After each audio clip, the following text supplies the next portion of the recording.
I've just finished very good meetings with the party general secretary, the president, the prime minister, and other senior leaders. I'm very pleased to announce today that the World Bank Group plans to provide Vietnam with over US $3.8 billion in concessional financing over the next 3 years from IDA, our fund for the poorest countries. This will help Vietnam continue to invest in improving the lives of the Vietnamese people, including the extreme poor. Vietnam is now the second largest IDA recipient.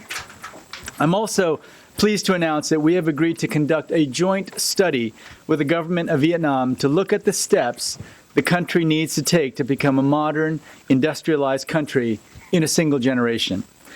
The study will help Vietnam build on its remarkable development success story. Vietnam has been transformed from a poor rural economy into an emerging middle-income economy, with recent growth averaging 7% annually. Millions of Vietnamese have benefited. The poverty rate dropped from almost 60% in the early 1990s to under 10% today. Incomes of the bottom 40% of the population grew 9% annually over the last 2 decades. Vietnam, though, is now at a critical juncture. Growth has slowed, and the economy is operating at less than its potential. It needs to speed up reforms to improve efficiency in state-owned enterprises and the financial sector, a point on which all of the top leaders agreed with us today.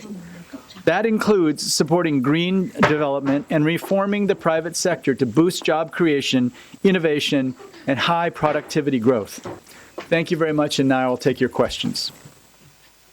Vị Chủ tịch có nói là sẽ giúp Việt Nam đưa ra chiến lược phát triển toàn diện và hiệu quả. Vậy thì ông có thể cho biết là cái chiến lược này là như thế nào và World Bank sẽ giúp Việt Nam đạt được cái chiến lược này như thế nào ạ? The strategy, of course, will have to be developed with the Vietnamese authorities. This is the great benefit of doing a study like this. We will bring expertise and experience from all over the world, but all of this expertise and experience will have to be adapted to the Vietnamese context. The reform process, especially with the state-owned enterprises, with the creating more competition, creating a better business environment, that will certainly be part of the strategy. Investment in human resources is very important. The quality of investments in health, education, social protection is something that's important for every country in the world. Another area that we know we will talk about is how to grow the economy in an inclusive way, but in a way that also is sustainable. Sustainable economically, but also sustainable in terms of climate change and the environment. How concerned you are on the transparency and accountability status in Vietnam? The World Bank has been a leader in fighting corruption. For the last 20 years, we have made it a top priority to fight corruption. We audit every single one of our projects, and we do everything we can to follow the money to ensure that corrupt practices do not effectively steal money from poor people. So we encourage transparency.